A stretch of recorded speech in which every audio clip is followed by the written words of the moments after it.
Hi everybody, welcome back to the channel. As you can probably see, I've got a beautiful clear blue sky day and I've come up to the Highlands to a little loch that I know to try and make the most of the conditions. Because it's so bright, I'm going to throw a 10-stop neutral density filter on front of the lens and take some long exposure images in the hope that we can smooth out the loch and create some nice reflection. So let's go. Have you ever heard that Billy Connolly sketch where he discusses the demise of the linoleum industry in Scotland? Basically he suggests that the reason that the lino industry failed in Scotland is because most Scots struggle to say a roll of linoleum. And I nearly did there as well. It's the same reason why we don't have an awful lot of purple burglar alarms up here. Well, I've always thought that this loch kind of suffers from a similar problem. Nobody knows how to say it.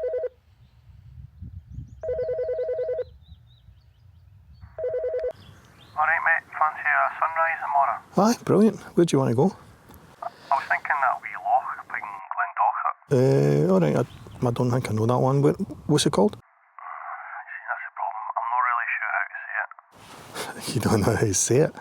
Right, just spell it. I've got a pen here. Spell it. Right. Well, it's I-U. I-U? Aye. I-U-I? No, the second I was a yes. I-U-S. What? No, just I-U. So there's no a second I? No, well, actually aye, but the other I is not till later on. Right, I'm confused now. Right, say it again. I-U-I-S. No, right. It's I-U-B-H. Oh, come on. You're kidding me on. Are you giving me this as an anagram or something? Oh, no. Well, then there is an A, and then that other I. Nah, that sounds like a piss take, mate, sorry. You know what? Do you want to just go to Glencoe? Ah, go to Glencoe. I see you at the King's House about sunrise. Cheers. Welcome to Loch here. Now, as you can see, we've got a little breeze and that's breaking up the surface a bit, which is a shame because I've been here before and I've got some absolutely beautiful reflections. I was kind of hoping that we'd get something similar today. But perhaps, I'm hopeful that with a long exposure we might be able to smooth that out and still pull a reflection from this.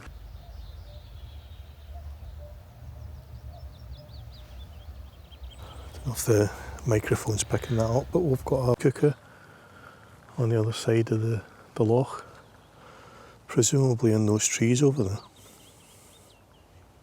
What I'm doing here is I'm looking for some sort of foreground interest. I know there are some boulders in the water just a little bit further along, so I might try and get to those and use those as the foreground, and then I'll set up the camera for a long exposure. Every now and again the wind does drop and we do get a nice reflection, but it's few and far between at the moment. Right, rather annoyingly, it looks like the water level's a lot lower than it was last time I was here. Last time I was here, these boulders were quite a bit further out, and I was able to use them as part of the kind of foreground interest. We do have a couple of boulders here which, you know, by getting slightly out into the loch I can include them as well. Right, I think this might be my first shot. My problem is trying to get it so that we've got a bit of separation between these boulders here and the shoreline. Right, that's a bit surreal. I'm just in the process of setting the camera up and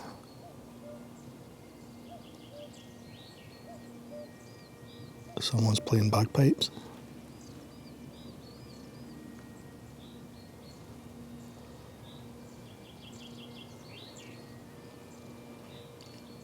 How very odd.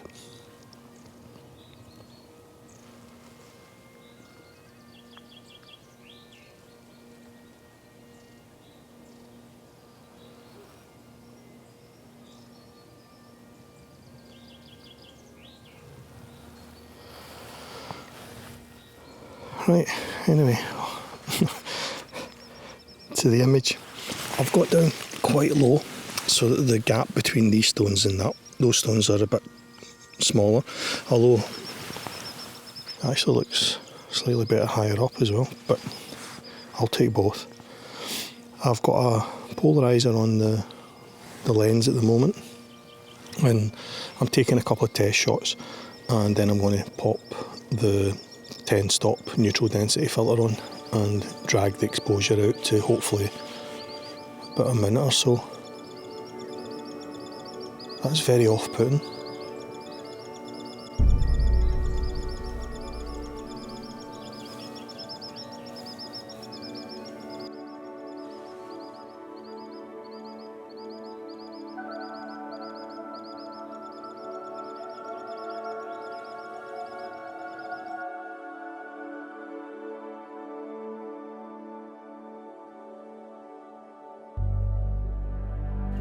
But anyway, here's the setup. I've got the circular polariser on. I've got the 10 stop neutral density filter. I'm focused on this foreground rock here. I'm including this little collection of rocks here, and I'm trying to make the most of this potential reflection here, and also including this mountain. Got a busy shot. I've taken the first test shot and it looks okay, but I think I'm going to have to increase the ISO to around about 400.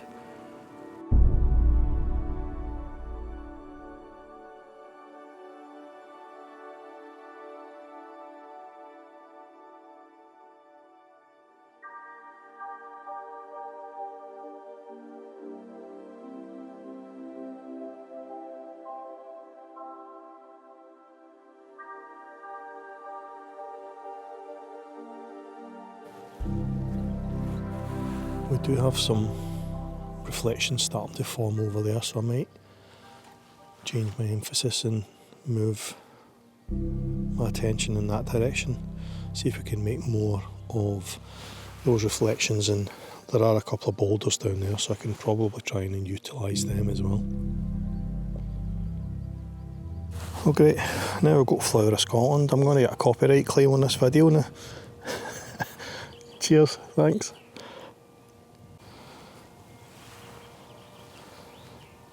I can just see the headlines tomorrow. Landscape photographer strangles piper in the shores of Loch. That's unbelievable, isn't it? Okay, just for a split second, we've got some sunlight pouring through just there, a gap in the trees, and it's hitting the loch here and lighting up these stones. So I've quickly readjusted my composition so that I've got those stones in the foreground. I've focused on them, still taking long exposures, but we're exposing for these boulders now, and I'm hoping that that'll give that little patch of light might form quite an interesting foreground, and then hopefully we've got some sort of semblance of a reflection here, and then the hills in the background. I'm hoping we don't burn them out because of the direct sunlight that's on them. Thankfully the piper appears to have stopped for now.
Yeah, the wind's dropped again here, so the reflection's slightly better than it was when I arrived.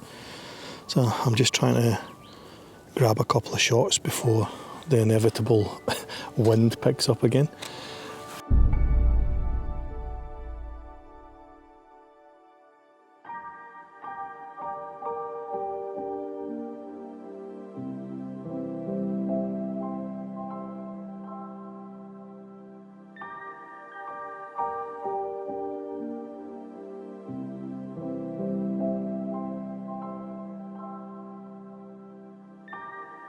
I'm really quite taken with this tree here as well, and the line of the burn that's running alongside.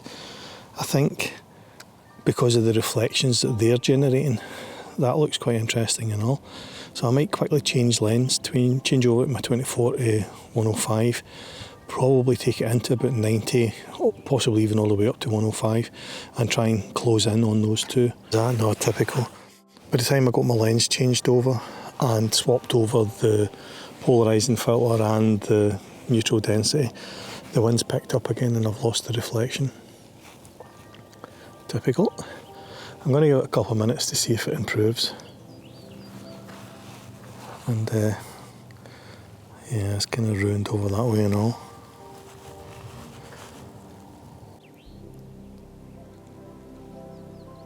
Right, I'm honestly not sure if this is just my imagination, but it does seem to be getting a lot calmer on the far side again, and that is working its way down. So with a bit of luck we're going to get a little calm part here and I can grab that shot.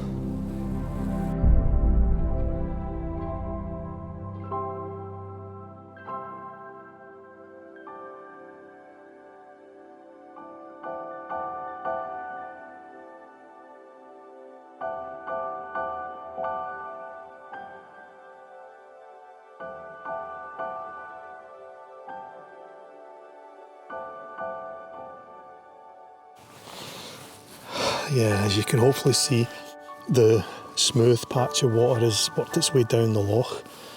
It's passed by those things that the trees that I was shooting earlier. Thankfully, hopefully I managed to grab a shot of that before it was destroyed again. And I'm now shooting here because, as you can see, that the ripples are working their way back down the loch. So I've followed the reflection, or what there is of a reflection, all the way down the loch until it gets to the bottom end. It's starting to, it's broke up again here, as you can no doubt see. But we had it for a second, just a split second, and it's about to disappear over this direction as well. So I'm just firing off shot after shot in the hope that I can capture something before it's gone. Yeah, so the reflections never really returned, and thankfully neither did the piper. So after about 15 or 20 minutes, I decided to call it a day and head up to another location, which will feature in a future video. If you like this kind of video, reflection photography, then you might enjoy this other video that I shot a few months ago at Loch. And in the meantime, thanks for watching, and I'll catch you in the next one. Cheers, bye.